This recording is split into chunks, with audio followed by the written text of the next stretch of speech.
He'd faced enemy fire, frostbite, and death, but never humiliation. Until today. The air inside Harrington County Courthouse, downtown Ashfield City, was thick with heat and tension.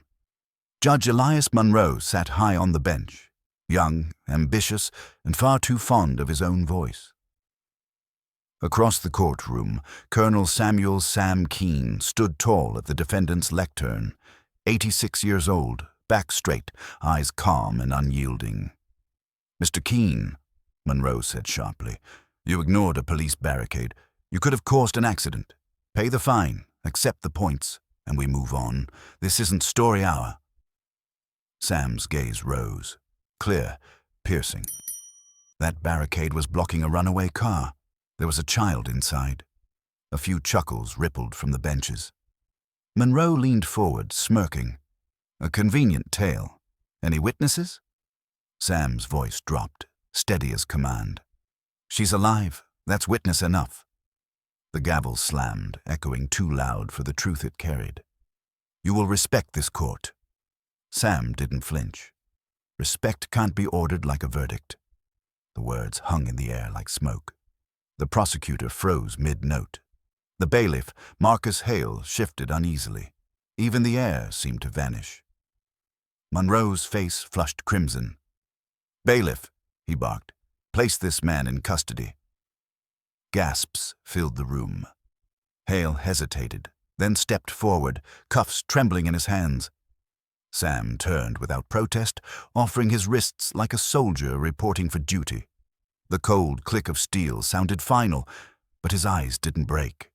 For a heartbeat, they drifted elsewhere, into snow, into gunfire, into a memory carved in white and silence. At the back of the room, a young student, Maya Collins, lowered her phone, her eyes wide, uncertain if she'd just witnessed justice or the opposite of it. The cuffs locked with a metallic snap that seemed to echo beyond the walls.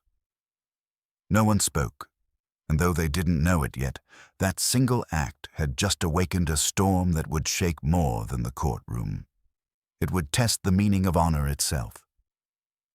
Some stories don't end here. They echo. If this one stayed with you, hit subscribe and stay for part 2. Because sometimes remembering is an act of honor too. The courtroom erupted into murmurs as the cuffs locked around Colonel Samuel Keane's wrists. The sound was sharp, metal meeting memory. To everyone else, it was punishment. To Sam, it was déjà vu. His breathing slowed. The wood-paneled walls began to blur. The stale air turned thin, cold. In an instant, the courtroom dissolved, replaced by a frozen battlefield. Snow, gunfire, silence broken by screams. He was 22 again, crouched in the white hell of the Chosin Reservoir, North Korea, December 1950. His gloves were torn, his hands raw against an M1 Garand so cold it burned. Around him, the men of Charlie Company shivered, their breath fogging the dark. "Lieutenant Keane!" someone shouted. "We're surrounded!" He remembered the radio crackle, the order that never changed. Hold the pass, at all costs. Mortars shrieked through the night. Sam crawled through snow-crusted red, dragging a wounded private to cover. His voice, when he called in artillery fire, was calm, steady, the same tone he'd used in court moments ago. Back then, the enemy wore a uniform. Today, it wore a robe. A voice yanked him back to the present.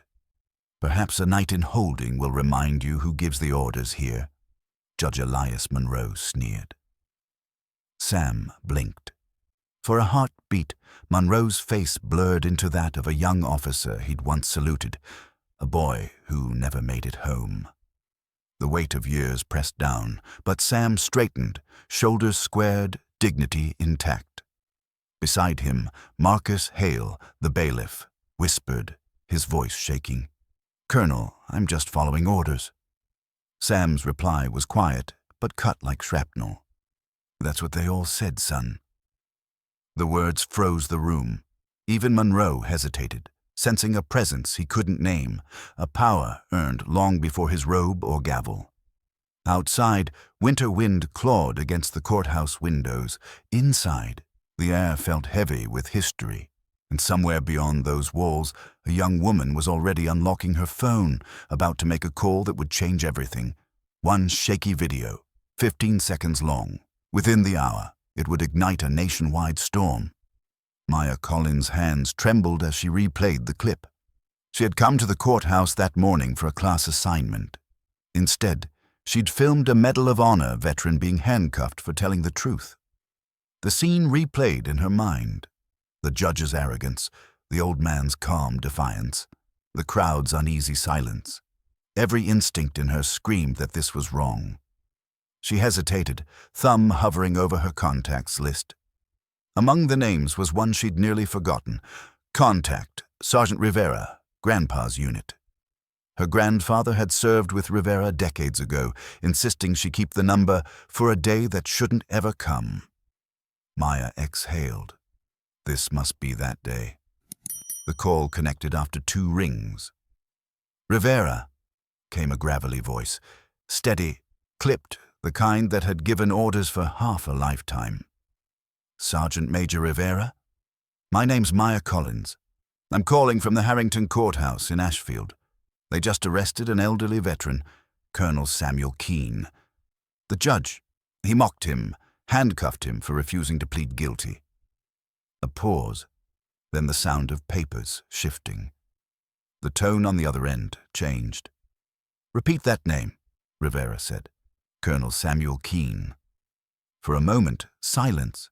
Then Rivera stood, eyes narrowing. On the wall beside him hung a faded photo, 2 soldiers side by side in snow and fire. Keane and himself, half a century younger. "Ma'am," he said, voice sharpening, "stay where you are. Don't let them move him." "You understand?" Maya's pulse quickened. "Who is he?" "Someone the country owes more than it remembers," Rivera said. He turned toward his desk. A secure phone sat there, scarred with years of service. He picked it up without hesitation.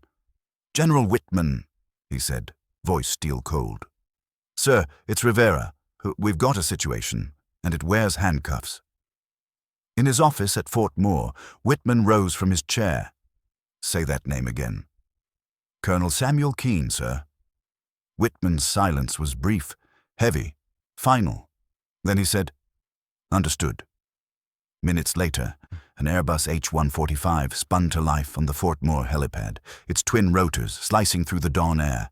Not a combat mission, something older, deeper, the retrieval of dignity. Back in Ashfield, Maya stepped toward the courthouse doors. Reporters were already gathering, their cameras catching fragments of a story that would soon engulf the nation. And high above the city, the H-145 tilted west, its rotors roaring like judgment itself. The first tremor wasn't sound. It was pressure, the kind that rolls in before a storm. Judge Elias Monroe adjusted his robe, satisfied. Colonel Samuel Keane had been escorted out, order restored. To him, this was victory. To everyone else, it felt like shame. Then came the low, rhythmic thrum, steady, mechanical, deliberate. The windows quivered, papers rustled. Someone whispered, "Is that a helicopter?"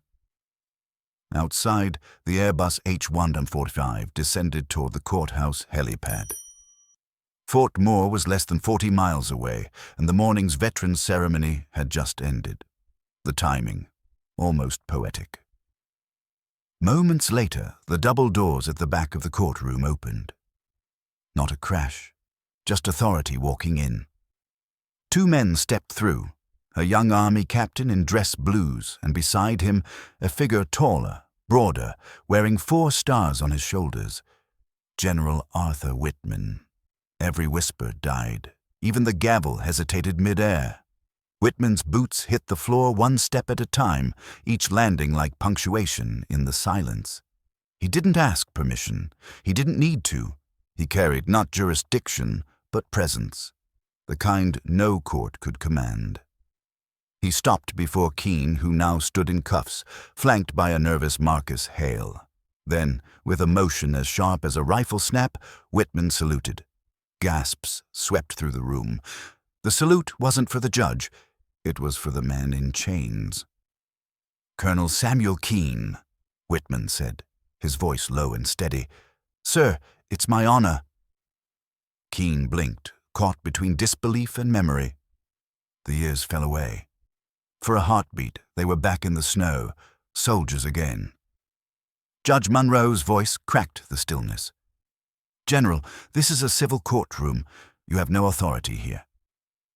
Whitman turned, eyes cold as steel. "You're right, Judge. I have no authority here, only respect, and you seem to have lost both." He faced Hale. "Bailiff, remove those cuffs." Hale hesitated, then obeyed. The handcuffs fell with a soft metallic clink, echoing louder than any verdict. For a moment, the old soldier just rubbed his wrists, the red marks glowing like medals. Whitman looked back to Munro, voice steady but heavier now, almost mournful. "You wanted a lesson in law, Judge. Here's one men like him paid for. In blood." The room was silent. Cameras rose. The storm had found its voice, and as Whitman's salute lowered, every soul in that courtroom understood. This wasn't about one man's pride. It was about what the country had forgotten to honor. They tried to strip his dignity. Instead, he reminded them what honor sounds like. By dawn, the footage had already spread. One salute, one moment of silence, had reached millions. The image of General Whitman saluting Colonel Samuel Keane became a symbol shared across every feed and screen. The kind of respect that can't be demanded, only earned. The Judicial Conduct Board moved fast. Judge Elias Munro was suspended pending review. Outside the courthouse, veterans gathered shoulder to shoulder. They didn't protest. They didn't shout. They just stood. Still, present, unyielding. The kind of unity that spoke louder than rage. Weeks later, in a quiet coffee shop by Lake Ashfield, the doorbell chimed. Munro walked in, no robe, no arrogance, just regret. He spotted Keane by the window, newspaper folded beside a half-empty cup. "I came to apologize," he said, voice trembling. "What I did, I can't defend it." Keane looked up, eyes calm but heavy with something deeper than forgiveness. "Son," he said softly, "every man wears a uniform of some kind. The question is whether he honors it." Munro swallowed, the words cutting cleaner than judgment. "How do you carry it? After everything you've seen?" Keane smiled faintly, fingertips brushing the small St. Christopher medal on his lapel. "You carry it by standing tall when you could bow, and by staying steady when the world shouts for noise." Outside, an Airbus H-145 skimmed over the lake, its reflection sliding across the still water like a silver whisper. Keane watched it fade into the horizon, the faint hum dissolving into peace. At a corner table, Maya Collins sat quietly, watching them. Her phone lay face down. No recording this time. Some stories, she'd learned, aren't meant for the internet. They're meant to be remembered. Keane turned back to the window, the morning light soft on his face. He wasn't chasing headlines. He wasn't trying to prove anything. He'd already done his part, and in the hush that followed, the truth lingered. Honor isn't proven in battle. It's preserved in how you live afterward.